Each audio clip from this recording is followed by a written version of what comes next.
بھائی نہیں،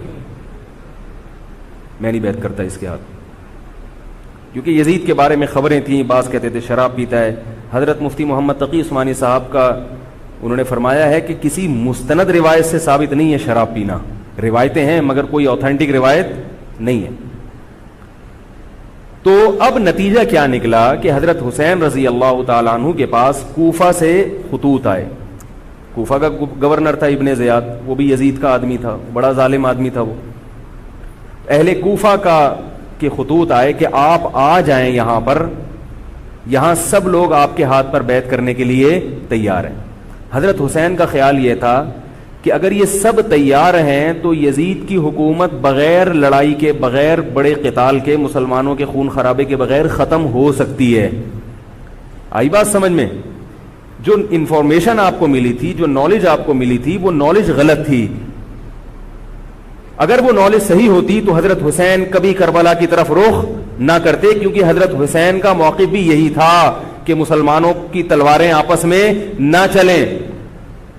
حضرت حسین رضی اللہ تعالیٰ عنہ کے پاس جب 50 سے زیادہ خطوط آئے ہیں اہل کوفہ کی طرف سے کہ آپ آئیے، آپ آئیے، آپ آئیے، تو پہلے حضرت حسین رضی اللہ تعالیٰ عنہ نے اپنے رشتہ دار جو آپ کے چچزاد تھے مسلم بن عقیل، ان کو بھیجا.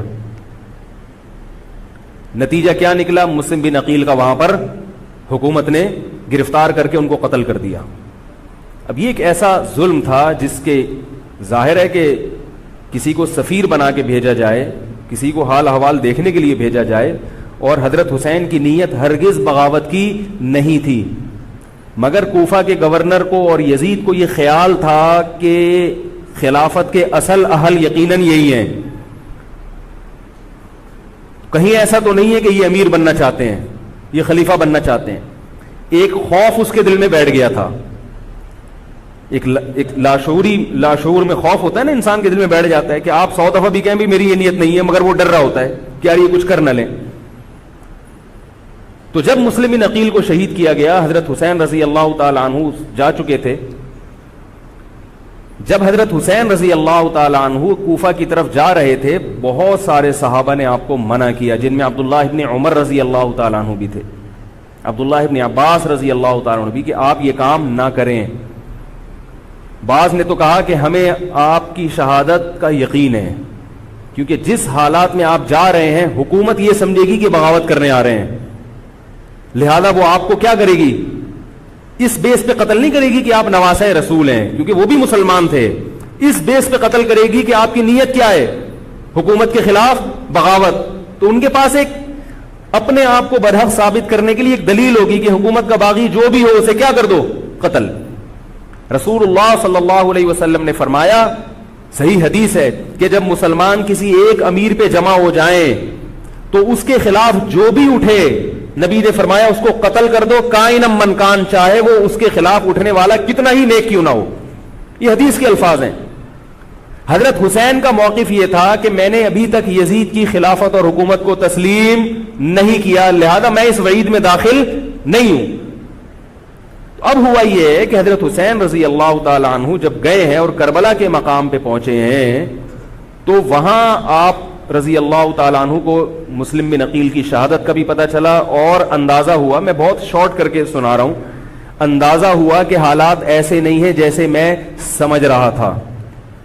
عبید اللہ جو ابن زیاد تھا بدبخت، اس نے حضرت حسین کو یہ کہا کہ بغیر کسی شرط کے حضرت حسین کو گرفتار کر کے لاؤ اور میرے ہاتھ پر بیعت کراؤ. یہ رسول اللہ صلی اللہ علیہ وسلم کے نواسے کی توہین تھی کہ آپ صلی اللہ علیہ وسلم کے نواسے ہیں اور ان کے ساتھ ایسے معاملہ کیا جائے جیسے ایک عام شخص کے ساتھ معاملہ کرتے ہیں. ان کو گرفتار کر کے معاذ اللہ گھسیٹ کے لاؤ اور میرے ہاتھ پر بیعت پر کیا کرو، ان کو مجبور کرو. حضرت حسین رضی اللہ تعالیٰ عنہ کا کربلا کے میدان میں موقف یہ تھا کہ میں اگر بیعت ہوں گا تو ڈائریکٹ یزید کے ہاتھ پہ بیعت ہوں گا جو مسلمانوں کا خلیفہ ہے، ابن زیاد کے ہاتھ پر بیعت نہیں ہوں گا. یہ بھی اس تاریخ کا ایک اہم پہلو ہے کہ حضرت حسین نے کوفہ جانے کا ارادہ ترک کر دیا اور کربلا سے شام جانے کا آپ رضی اللہ تعالیٰ عنہ نے ارادہ کر لیا. اور بعض مورخین نے لکھا ہے کہ حضرت حسین جو واپس آ رہے تھے تو وہ کربلا سے گزر رہے تھے, وہ واپسی کا راستہ ہی شام کا راستہ ہے. نہیں یاری بات میرا خیال ہے سمجھ, وہ جس ٹریک پر چل رہے تھے وہ راستہ کون سا ہے, وہ شام کو جاتا ہے. یہ اس کی علامت ہے کہ آپ یزید سے ملاقات کے لیے, مذاکرات کے لیے تیار, بولو بھائی, ہو چکے تھے. کہ میں خود براہ راست یزید سے مل کے حال احوال دیکھتا ہوں, اگر مجھے سمجھ میں آیا تو میں اس کے ہاتھ میں بیعت ہو جاؤں گا. حضرت حسین رضی اللہ تعالی عنہ کا مقصد حکومت کے خلاف تلوار اٹھانا, بولو بھائی, نہیں تھا, ورنہ وہ اس کے لیے تیار نہ ہوتے. مگر جو ابن زیاد تھا اس نے حضرت حسین رضی اللہ تعالی عنہ اور آپ کے ساتھ جتنے اہل بیت تھے ان پر ظلم یہ کیا اس بدبخت نے کہ اس نے انہیں شام جانے کا راستہ نہیں دیا, اور اس میں اپنی توہین محسوس کی کہ میرے ہاتھ پر بیعت کیوں نہیں ہو رہے, اور لشکر بھیجا جس لشکر نے چاروں طرف سے حضرت حسین رضی اللہ تعالیٰ عنہ کو گھیرا. حضرت حسین نے کہا کہ میں عزت کی جو موت ہے اس کو ذلت کی زندگی پر ترجیح دیتا ہوں. کوئی بھی غیرت مند ہوتا تو اس وقت یہی کرتا کہ بھئی جب میں اپنے دعوے سے بھی دستبردار ہو گیا اور میں شام جانے کے لیے بھی تیار ہو گیا, اب میرا راستہ روکنے کی کیا حقیقت ہے. اللہ تعالی کوفہ کے گورنر کے ذریعے حضرت حسین کا قتل کروانا چاہتے تھے تاکہ اس کی بدبختی ساری دنیا کے سامنے ظاہر ہو جائے. اگر حضرت حسین پھر بھی تلوار چلاتے, پھر بھی لڑتے, تو حضرت حسین پر یہ الزام لگایا جا سکتا تھا کہ معاذ اللہ آپ باغیوں میں ہیں. تو اللہ تعالیٰ نے اپنے نبی کے نواسے کو اس الزام سے محفوظ رکھا اور آپ نے لڑائی کا ارادہ ترک کر دیا. حضرت حسین نے کربلا کے میدان میں جو لڑائی لڑی ہے وہ اقدامی لڑائی نہیں تھی, وہ دفاعی لڑائی تھی. دیکھو جب حکومت آپ کو گھیر لے چاروں طرف سے, آپ کہیں ٹھیک ہے بھائی میں لڑائی سے دستبردار ہوتا ہوں, مجھے میرے گھر جانے دو. حضرت حسین کا ایک مطالبہ یہ بھی تھا کہ یا تو مجھے واپس جانے دو مدینہ, میں جہاں سے آیا ہوں وہیں جا رہا ہوں واپس, مکہ جانے دو یا مدینہ جانے دو. ان کا ایک مطالبہ تھا کہ نہیں, ان کو گرفتار کر کے لاؤ اور زبردستی ہمارے ہاتھ پر بیعت کراؤ. یہ ظلم تھا. نتیجہ کیا نکلا ہے کہ کربلا کے میدان میں آپ کو گھیر کر آپ کو بھی شہید کر دیا گیا, اور جتنے اہل بیت تھے مرد سوائے امام زین العابدین کے جو حضرت حسین رضی اللہ, حضرت حسن کے بیٹے تھے, ان کے علاوہ جتنے بھی اہل بیت تھے ان سب کو قتل کر دیا گیا. اور یہ اسلامی تاریخ پر ایک بدنما داغ ہے یہ واقعہ کہ ایک اسلامی حکومت تھی اور اس کے اسلامی حکمران تھے, اور ان حکمرانوں کے ہاتھوں محمد صلی اللہ علیہ وسلم کے نواسے کا سر جو ہے وہ گردن اڑائی گئی ہے. مجھ سے خدا کی قسم یہ الفاظ ادا نہیں ہو رہے, میں اپنے جذبات پہ بہت زیادہ کنٹرول کر رہا ہوں. وہ منظر کیا ہوگا کہ جب نبی صلی اللہ علیہ وسلم کے نواسے, آپ صلی اللہ علیہ وسلم کے نواسے کی گردن اڑائی گئی ہوگی. تو یہ بہت ایک اسلامی تاریخ میں ایک بدترین واقعہ ہے. لیکن بات یہ ہے کہ جب یہ واقعہ ہو گیا اور قتل کر دیا گیا, باقی جتنے بھی جو زندہ بچے تھے اہل بیت وہ یزید کے پاس لے جائے گئے. روایات میں آتا ہے کہ یزید نے ان کا اکرام کیا اور ان کو عزت کے ساتھ تحفے تحائف دے کر واپس کیا. یہ جو کربلا کے واقعات میں جو ظلم کی داستانیں اضافی بیان کی جاتی ہیں, اس کا مستند تاریخی روایات سے کوئی ثبوت بولو بھائی نہیں ملتا. اب لوگوں نے اپنی دکانیں چمکا لی ہیں, پانی نہیں تھا, کئی دنوں سے کھانا نہیں ملا. صحیح روایات سے ثابت ہے کہ حضرت حسین رضی اللہ تعالیٰ عنہ کربلا کے میدان میں وضو کر کے نماز پڑھتے تھے, تو پانی تھا تو. اور بعض نے یہ کہا کہ اہل بیت کی عورتوں کی عزتیں اچھالی گئی ہیں. آپ اس طرح کی باتیں کر کے اہل بیت سے محبت کا اظہار کر رہے ہو یا ان کی توہین کر رہے ہو؟ بولو بھائی. اگر کوئی عزت دار پاک دامن عورت ہو, بالفرض اس کی عزت پہ ڈاکہ ڈلتا ہے بالفرض, تو آپ اس بات کو چھپاؤ گے نا, آپ جھوٹ بولو گے, بولو گے نہیں بھائی اس کی عزت پہ کوئی آنچ نہیں آئی ہے. کیونکہ جب عورت کی عزت کو آپ کوئی تار تار کر دے اور آپ ممبر پہ بیٹھ کے اس کو بتا دو, تو وہ عزت تار تار ہونے سے اتنی بے عزتی نہیں ہوگی جتنی اس بات کو بیان کرنے سے اس کی بے عزتی ہوگی. حقیقت یہ ہے کہ کسی مستند روایت سے ثابت نہیں ہے کہ اہل بیت کی عورتوں کی عزتوں کو اچھالا گیا. وہ نبی کے گھرانے کی عورتیں تھیں, ان کا ناخن بھی کوئی نامحرم مرد نہیں دیکھ پاتا تھا. دوپٹہ اتر گیا زینب کا اور زینب کی چادر چھن گئی، یہ سب غلط ہے، یہ سب من گھڑت باتیں ہیں. چونکہ وہ بہرحال مسلمان تھے جو حضرت حسین کے خلاف لڑ رہے تھے، ظالم تھے، اس میں کوئی شک نہیں ہے. اس سے بڑا ظلم اس کائنات میں ہوا نہیں ہوگا کہ ایک شخص جو اپنے آپ کو مسلمان کہتا ہے اور وہ نبی کے نواسے کو قتل کر دے اور اہل بیت کو قتل کر دے. اسلامی سیاست میں اتنی گندی تاریخ ہمیں کبھی بھی نہیں ملتی. حضرت عثمان کا بھی قتل ہوا، وہ بھی بہت بڑا ظلم تھا، مگر یہ ظلم اس ظلم کی نوعیت سے بڑھ کر تھا، کیونکہ حضرت عثمان کا قتل حکومت کے ہاتھوں نہیں ہوا ہے، باغیوں کے ہاتھوں ہوا ہے. یہاں حضرت حسین کا قتل کس کے ہاتھوں ہوا ہے؟ حکومت کے ہاتھوں ہوا ہے، جس پر لوگ بیعت کر چکے تھے. تو یہ اسلامی تاریخ میں ایک بہت بڑا بدنما داغ ہے، مگر اس کو بیان جس انداز سے کیا جاتا ہے اور جتنے قصے کہانیاں من گھڑت سنائے جاتے ہیں ان کا حقیقت سے تعلق نہیں ہے. ہماری نظر میں چاہے پانی بند کیا ہو یا نہیں کیا ہو، کھانا ملا ہو یا نہیں ملا ہو، ہماری نظر میں حضرت حسین رضی اللہ تعالی عنہ کا سر قلم کر دینا ہی کائنات کا بدترین ظلم ہے. یہی ایسا ظلم ہے کہ جس پر جتنا غم کیا جائے کم ہے. غم منایا نہیں، غم کیا جائے. منانا الگ چیز ہے، غمزدہ ہونا الگ چیز ہے. لیکن جو آگے اس میں تڑکا لگایا جاتا ہے اس کا حقائق سے تعلق بولو بھائی نہیں ہے. یہ دکانیں ہیں جو چمکائی، اس میں سب برابر ہیں، شیعہ بھی سنی بھی. بہت سارے سنی علماء بھی کربلا کے واقعے کو بہت ہی بھیانک انداز سے بیان کرتے ہیں، اور مقصد کیا ہوتا ہے؟ پبلک کو رلانا.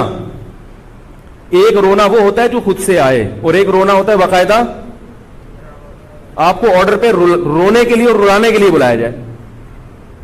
وہ رمضان میں نے بتایا تھا نا کہ میں نے ختم قرآن پہ دعا کی تو مجھے رونا آ گیا، بہت زیادہ رونا آیا. اگلے دن ایک صاحب کہنے لگے مولوی صاحب آج بھی ایسی ایک دعا ہو جائے. میں نے کہا میں آرڈر پہ نہیں روتا، میں آرڈر پہ نہیں روتا. اب تو آ بھی رہا ہوگا تو نہیں آئے گا. نہ انسان کسی کے مشورے سے ہنس سکتا ہے اور نہ انسان کسی کے مشورے سے روز. اگر آپ کسی کے مشورے پہ رو رہے ہیں اس کا مطلب ڈرامے بازی. آپ کو فلم کا ایکٹر ہونا چاہیے، آپ کو ڈرامے جوائن کرنے چاہیے، وہاں آپ اچھے چل سکتے ہیں. جیسے کہ ہمارے ایک مشہور اسکالر ہیں، ان کے بارے میں لوگ یہ کہتے ہیں ان کو فلموں میں ہونا چاہیے تھا، پتہ نہیں یہ جیو پہ کیوں آ رہے ہیں. وہ آرڈر پہ روتے بھی ہیں، آرڈر پہ. اب چونکہ یوٹیوب کا دور ہے، میں پہلے جو کربلا کے واقعات جو لوگ بیان کرتے ہیں ان کی تقریریں نہیں سنتا تھا. اب کیا ہوتا ہے بعض دفعہ بیٹھے ہوئے ہیں کہیں سفر پہ جا رہے ہیں تو یوٹیوب کی ویڈیو ہم نے کہا چلو یار ہم بھی سن لیں. ایسی چہک چہک کے منہ بنا بنا کے گھما گھما کے تقریریں ہوتی ہیں، لگتا ہے کہ یہ باقاعدہ ایک ڈرامہ ہے، اداکار ہے، فنکار ہے جس کو ڈرامے بازی کے لیے یہاں پر یہ حضرت حسین کی شہادت کو کیش کرا رہے ہیں. یہ حضرت حسین سے محبت کرنے والے نہیں ہیں، یہ ان کی شہادت کو دیکھو. اس کی مثال ایسے جیسے کوئی محلے میں مر گیا، کسی سیٹھ کا بیٹا مرا، اب آپ کو سیٹھ سے قرضہ چاہیے تو سب سے زیادہ آپ روگے نا، تاکہ سیٹھ صاحب سمجھیں کہ محبت سب سے زیادہ کس کو ہے؟ آپ کو. تو آپ اس کی بیٹے کی موت کو کیا کرا رہے ہو؟ کیش کرا رہے ہو. بعض لوگ کسی کی شہادت کو کیش کراتے ہیں، کسی پہ ظلم کو کیش کراتے ہیں. تو میں پھر عرض کروں کہ بہت بدترین واقعہ ہے. حضرت حسین رضی اللہ تعالیٰ عنہ کا سر لے جایا گیا یزید کے پاس. یزید بدبخت نے چھڑی سے آپ کے ہونٹوں کو چھوا. وہاں صحابی رسول نے فرمایا کہ ایسا مت کرو. فرمایا اللہ کی قسم میں نے ان ہونٹوں پہ بارہا محمد صلی اللہ علیہ وسلم کے ہونٹ رکھے ہوئے دیکھا ہے. بارہا میں نے دیکھا ہے کہ محمد صلی اللہ علیہ وسلم نے ان ہونٹوں کا بوسہ لیا ہے. بارہا میں نے دیکھا ہے. ان صحابی کے دل پہ کیا گزر رہی ہوگی جو حضرت حسین کے ساتھ یہ حرکت دیکھ رہے ہوں گے، جبکہ اسی حسین کو انہوں نے بارہا نبی کی گود میں بھی دیکھا اور بارہا نبی کے ہونٹوں کو بھی ان ہونٹوں سے مس ہوتے ہوئے دیکھا. تو جب یہ سر ان کے سامنے رکھا ہوگا اور اس کے ساتھ یہ حرکت ہو رہی ہوگی، ان صحابی کے جذبات کیا ہوں گے. مگر اس کے باوجود جو بتانے کی بات ہے جو میں بتانا چاہتا ہوں، انہوں نے یزید کے خلاف بغاوت نہیں کی کہ جس یزید نے حضرت حسین کا یہ حشر کر دیا ہو، اگر اس کے خلاف بغاوت ہوگی تو باقی مسلمانوں کا کیا حشر کرے گا. تو اس میں صبر کی تلقین بھی صحابہ نے بتائی ہے کہ حاکم کے مظالم کو برداشت کیا جائے، زبان سے اس کو ہائی لائٹ کیا جائے کہ غلط ہو رہا ہے، تلوار نہ اٹھائی جائے. بات نہیں آ رہی میرے خیال ہے سمجھ میں؟ کیونکہ آج ایک واقعہ ہوا ہے, ورنہ کربلا جیسے درجنوں اور واقعات ہو جائیں گے. تو صحابہ کرام کی سیرت میں ہمیں ہر طرح کے اسباق ملتے ہیں. تو میں یہ عرض کر رہا تھا کہ یہ ہے وہ کربلا کا واقعہ جس کا میں نے آپ کو خلاصہ بیان کیا. اس کے بعد کیا ہوا ہے کہ یہ جو بنو امیہ کی حکومت تھی, اس کی وہ ویلیو صحابہ کرام کے دل میں نہ رہی جو پہلے کسی حد تک برقرار تھی. یہ بہت ایک حکومت کے خلاف لوگوں کے دل میں بغض پیدا ہو گیا اور بالآخر بغاوتیں شروع ہوئیں. لیکن جمہور صحابہ کا موقف پھر بھی یہی تھا کہ حکومت کے خلاف بغاوت جائز, بولو بھائی, نہیں. اور اسی طرح کے ظالم لوگ آتے رہے اور انہی کی اولادوں میں بنو امیہ میں اللہ نے پھر عمر ابن عبدالعزیز کو پیدا کیا. عمر ابن عبدالعزیز بھی انہی ظالم لوگوں کی اولاد تھے, مگر اسلام چونکہ قیامت تک رہنے کے لیے آیا ہے تو اللہ کو اپنا دین محبوب ہے, اللہ غیب سے انتظام کرتے ہیں. عمر ابن عبدالعزیز جیسے ہی حکومت میں آئے ہیں, خلیفہ بنے ہیں, آپ رضی اللہ تعالی عنہ نے وہ بنو امیہ کی جو جاہلانہ چیزیں تھیں ان سب کو ختم کر دیا. حکومتی ملکیت کو جو ذاتی خزانہ لوگ سمجھنا شروع کر دیا تھا اس کو ختم کیا. عمر بن عبدالعزیز کی ایک تاریخ ہے, ان کو 5واں خلیفہ راشد کہا جاتا ہے.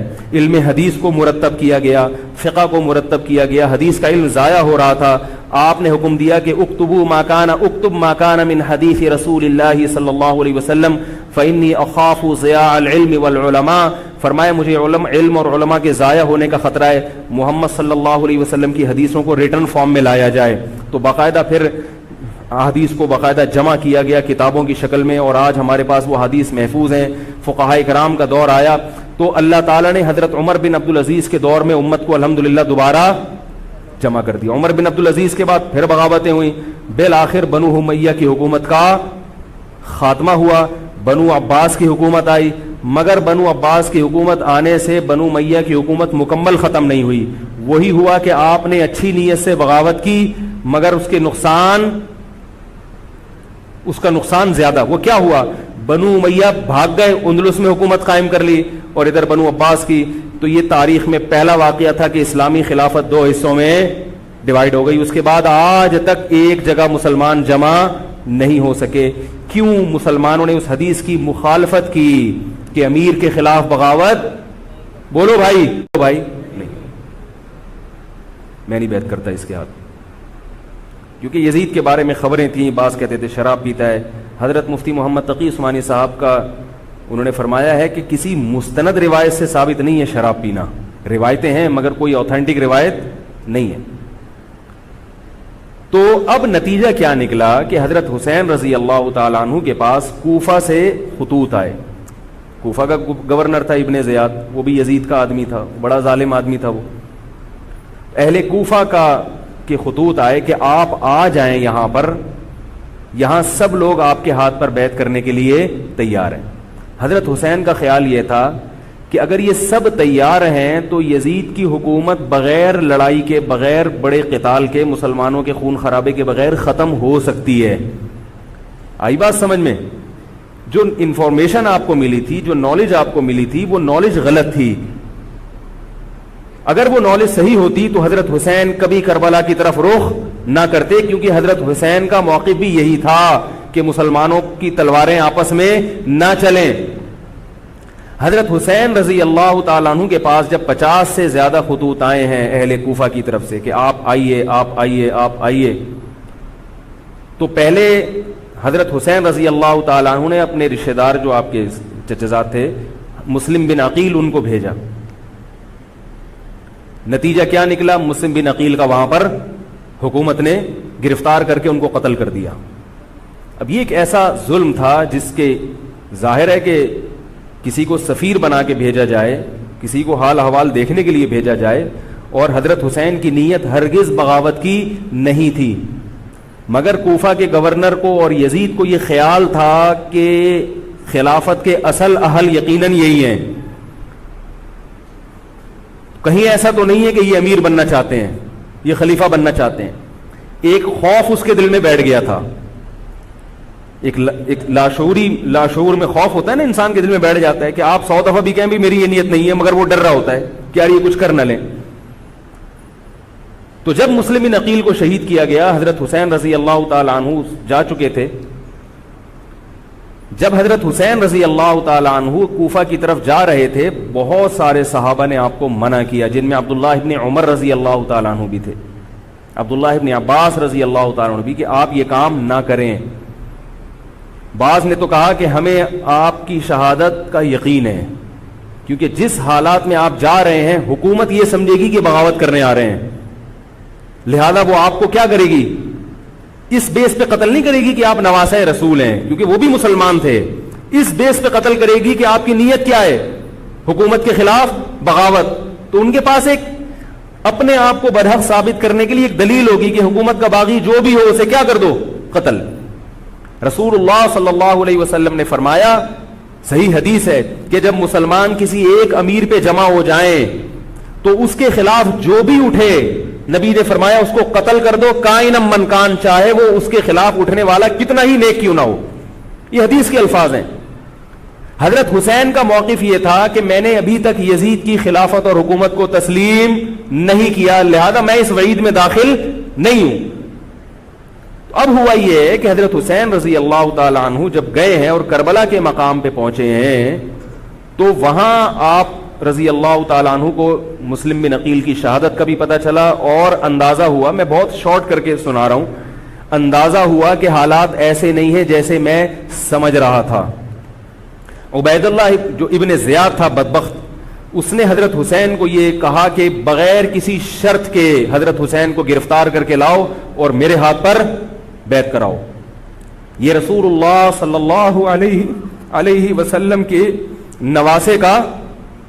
نواسے کی توہین تھی کہ آپ صلی اللہ علیہ وسلم کے نواسے ہیں اور ان کے ساتھ ایسے معاملہ کیا جائے جیسے ایک عام شخص کے ساتھ معاملہ کرتے ہیں. ان کو گرفتار کر کے معاذ اللہ گھسیٹ کے لاؤ اور میرے ہاتھ پر بیعت پر کیا کرو، ان کو مجبور کرو. حضرت حسین رضی اللہ تعالی عنہ کا کربلا کے میدان میں موقف یہ تھا کہ میں اگر بیعت ہوں گا تو ڈائریکٹ یزید کے ہاتھ پہ بیعت ہوں گا جو مسلمانوں کا خلیفہ ہے، ابن زیاد کے ہاتھ پر بیعت نہیں ہوں گا. یہ بھی اس تاریخ کا ایک اہم پہلو ہے کہ حضرت حسین نے کوفہ جانے کا ارادہ ترک کر دیا اور کربلا سے شام جانے کا آپ رضی اللہ تعالیٰ عنہ نے ارادہ کر لیا. اور بعض مورخین نے لکھا ہے کہ حضرت حسین جو واپس آ رہے تھے تو وہ کربلا سے گزر رہے تھے، وہ واپسی کا راستہ ہی شام کا راستہ ہے. نہیں یاری بات میرا خیال ہے سمجھ، وہ جس ٹریک پر چل رہے تھے وہ راستہ کون سا ہے، وہ شام کو جاتا ہے. یہ اس کی علامت ہے کہ آپ یزید سے ملاقات کے لیے، مذاکرات کے لیے تیار، بولو بھائی، ہو چکے تھے کہ میں خود براہ راست یزید سے مل کے حال احوال دیکھتا ہوں، اگر مجھے سمجھ میں آیا تو میں اس کے ہاتھ میں بیعت ہو جاؤں گا. حضرت حسین رضی اللہ تعالی عنہ کا مقصد حکومت کے خلاف تلوار اٹھانا، بولو بھائی، نہیں تھا، ورنہ وہ اس کے لیے تیار نہ ہوتے.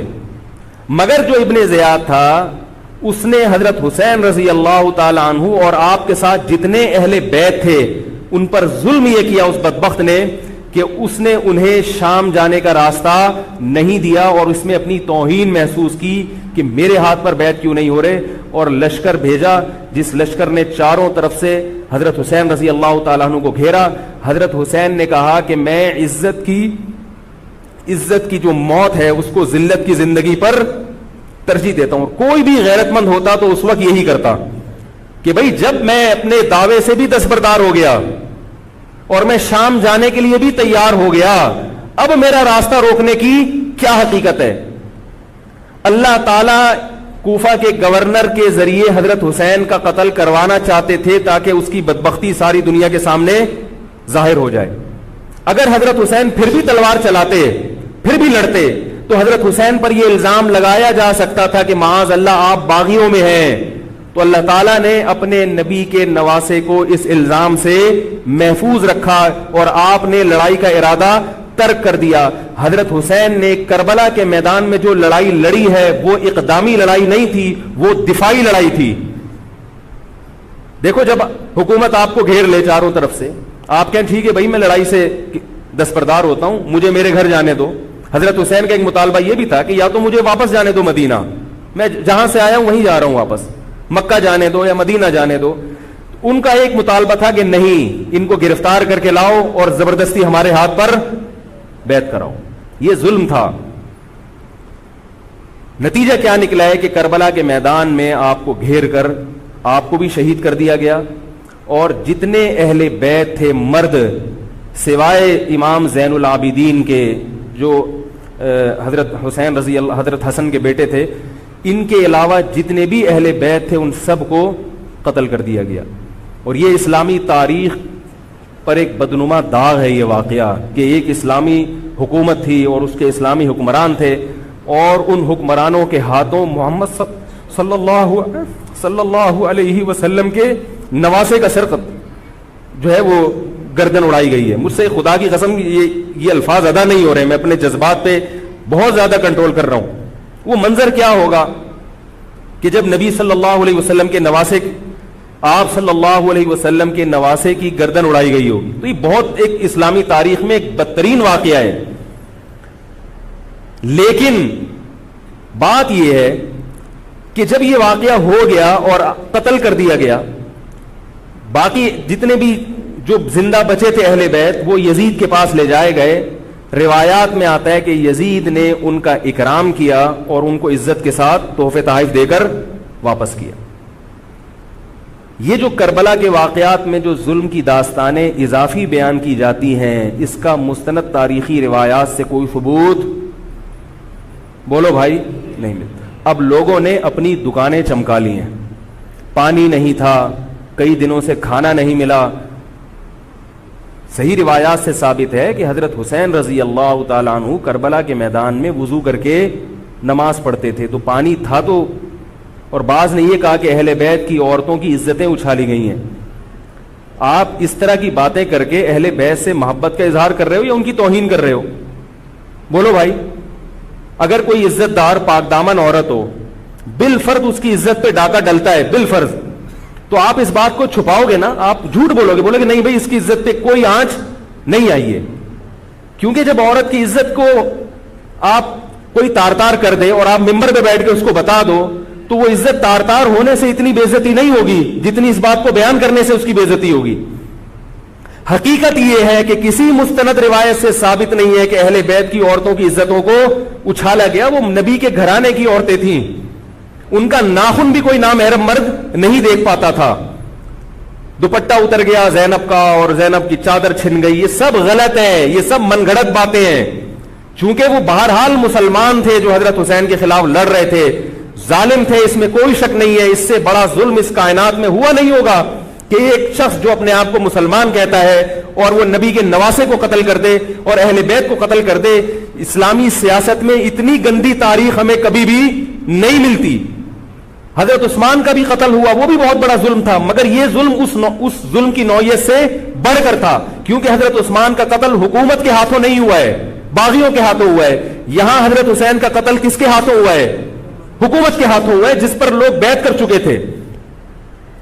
تو یہ اسلامی تاریخ میں ایک بہت بڑا بدنما داغ ہے, مگر اس کو بیان جس انداز سے کیا جاتا ہے اور جتنے قصے کہانیاں من گھڑت سنائے جاتے ہیں ان کا حقیقت سے تعلق نہیں ہے. ہماری نظر میں چاہے پانی بند کیا ہو یا نہیں کیا ہو, کھانا ملا ہو یا نہیں ملا ہو, ہماری نظر میں حضرت حسین رضی اللہ تعالی عنہ کا سر قلم کر دینا ہی کائنات کا بدترین ظلم ہے. یہی ایسا ظلم ہے کہ جس پر جتنا غم کیا جائے کم ہے. غم منایا نہیں, غم کیا جائے. منانا الگ چیز ہے, غمزدہ ہونا الگ چیز ہے.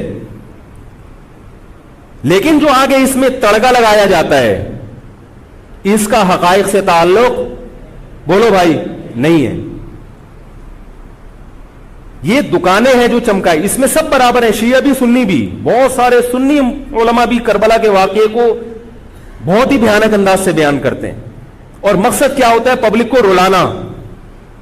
ایک رونا وہ ہوتا ہے جو خود سے آئے, اور ایک رونا ہوتا ہے باقاعدہ آپ کو آرڈر پہ رونے کے لیے اور رلانے کے لیے بلایا جائے. وہ رمضان میں نے بتایا تھا نا کہ میں نے ختم قرآن پہ دعا کی تو مجھے رونا آ گیا, بہت زیادہ رونا آیا. اگلے دن ایک صاحب کہنے لگے مولوی صاحب آج بھی ایسی ایک دعا ہو جائے. میں نے کہا میں آرڈر پہ نہیں روتا, میں آرڈر پہ نہیں روتا. اب تو آ بھی رہا ہوگا تو نہیں آئے گا.